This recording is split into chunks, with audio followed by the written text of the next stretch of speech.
saya mula ya. Nama saya Cikgu Miza atau Cikgu Pusaka. Okey, alhamdulillah dengar jauh ni dari Bertam. Okey, malam ni saya bersiaran dari My Pusaka Bertam Perdana.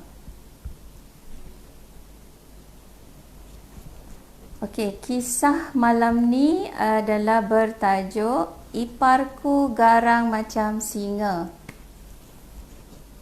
Okey.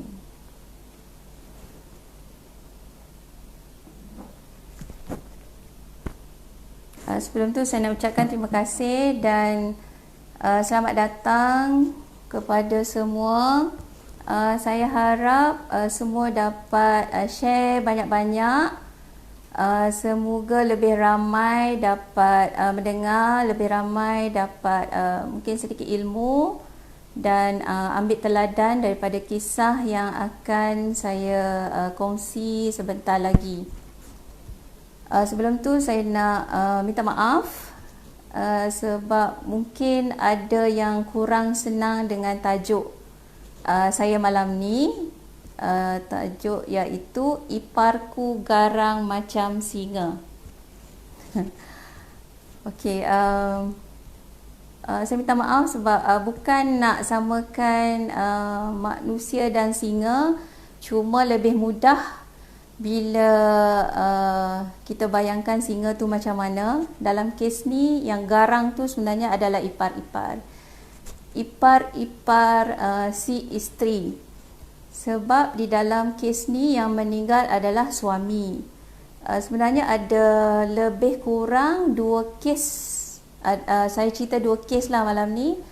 Dalam dua-dua kes ni yang meninggal adalah suami, tak ada anak. Jadi waris adalah isteri, ibu dan juga saudara kandung arwah. Okay, dalam dua-dua kes ni bapa arwah dah meninggal awal. Okay, dah meninggal terlebih dahulu. Jadi garang sangat ke? Memang garang lah. Sampai saya sendiri pun kena marah. Okay, kita cuba nak tolong tapi kita pula yang kena marah. Okay, nak buat macam mana? Ini adalah apa yang perlu kita lalulah. Saya ingat lagi saya pergi rumah arwah untuk mengadakan kaunseling. Okay, tapi kedatangan saya tu memang tidak disenangi lah. Okay, semua memang macam nak marah, memang macam nak terkam. Sebab tu saya cakap garang macam singa tu kan. Okay, jadi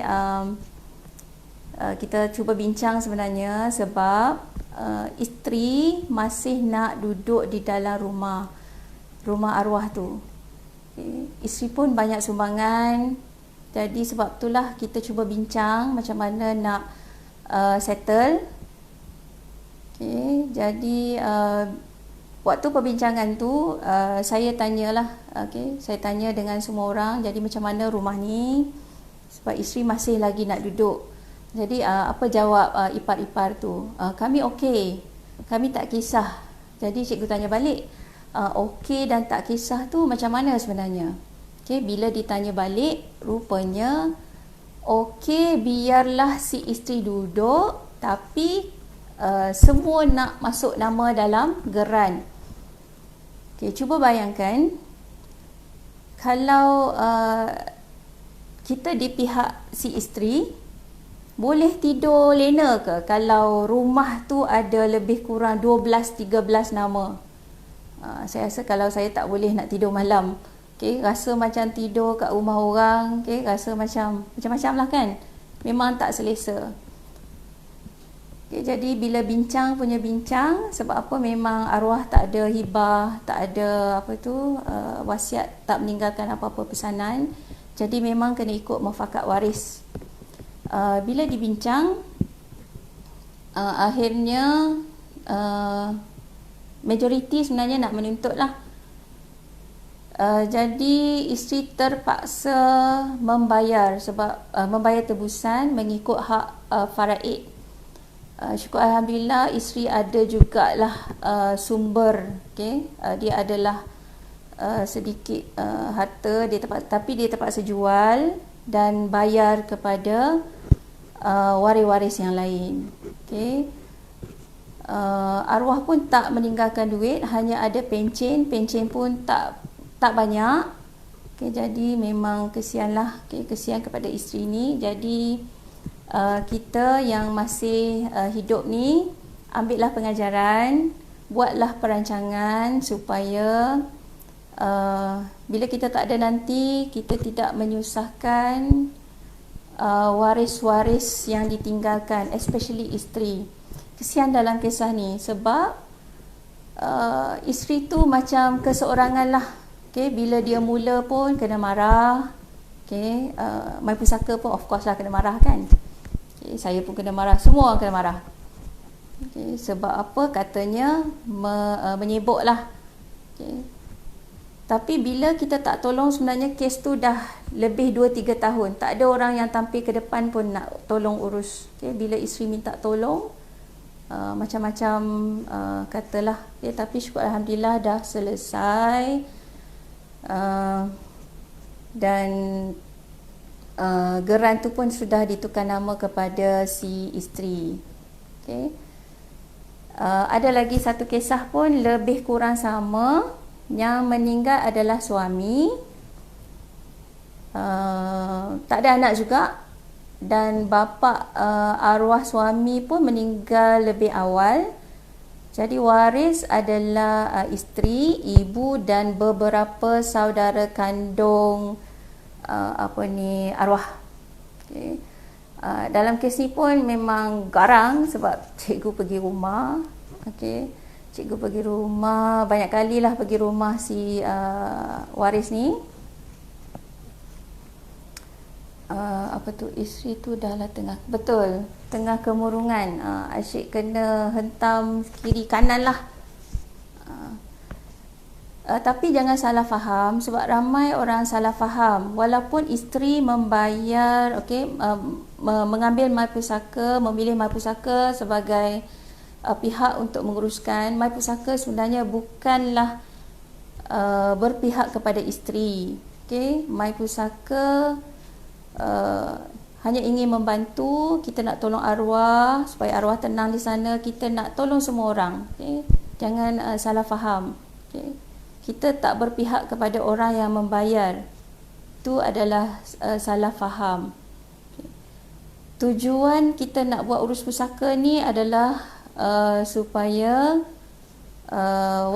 arwah tenang di sana, tak ada orang yang makan harta batil, dan isteri dapatlah dia punya hak. Okay, dalam kes yang kedua ni, bila cikgu pergi rumah, memang sama jugalah dengan kes yang pertama tu, memang tak di welcome lah. Tapi kita sabar jugalah. Dalam kes yang kedua ni memang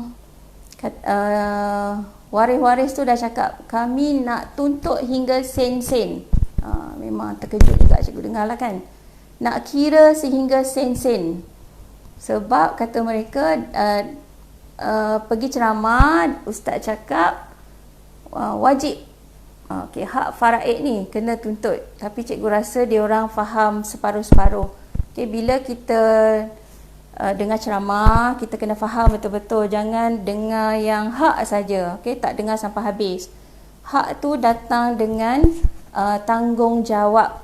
Bukan main ambil saja. Dalam kes ni pun, isteri pun tak berani. Memang tak berani langsung nak bersemuka dengan waris-waris yang lain. Termasuk ibu arwah jugalah. Padahal katanya waktu arwah hidup, hubungan mereka amat baik. Tapi tetap tak berani. Jadi minta tolong MyPusaka lah yang tolong. Yang dalam kes ni, akhirnya apa jadi, memang terpaksa bahagi ikut faraid juga. Dan katanya mereka nak jual. Memang sayang, mula-mula isteri pun dia sedih sebab katanya ada sentimental value. Tapi kalau dah sampai bermasa muka, sampai nak kira sen-sen, okay, sampai menyalahkan, semua salahkan isteri. Sebenarnya isteri ni adalah orang yang paling sedih bila berlaku kematian. Tapi bila bab nak uruskan, semua isteri yang kena buat, isteri yang kena keluar duit. Tapi isteri yang banyak macam disalahkan lah. Okay. Dalam kes yang kedua ni, isteri tu memang amat baik dan amat bertolak ansur. Okay. Dan dalam kes ni pun cikgu banyak kali terpaksa jumpa banyak kali sebab memang sukar nak dapatkan muafakat. Okay, sebab memang mereka kira sampai sen. Dan pada akhir yang paling terakhir lah cikgu jumpa tu, cikgu dah cakap nak macam mana pun tak apa, asalkan silaturahim tu kekal, silaturahim tu baik. Okay, kalau faraid lah, sampai isteri pun dah reda. Okay, yang penting semua reda, silaturahim kekal, dan tak ada orang yang makan harta batil. Okay, dan pengajarannya, buatlah perancangan. Okay, janganlah sampai jadi macam kes yang cikgu sebut ni, memang kesian dekat si isteri. Okay, cikgu rasa setakat itulah perkongsian cikgu malam ni. Sehingga kita berjumpa lagi minggu depan di setiap hari Isnin sehingga hari Jumaat. Okay, 9 suku malam. Okay, kalau ada apa-apa persoalan boleh PM, okay, atau boleh hubungi cikgu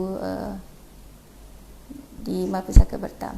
Okay, sekian, terima kasih. Sehingga berjumpa lagi pada hari Isnin minggu depan.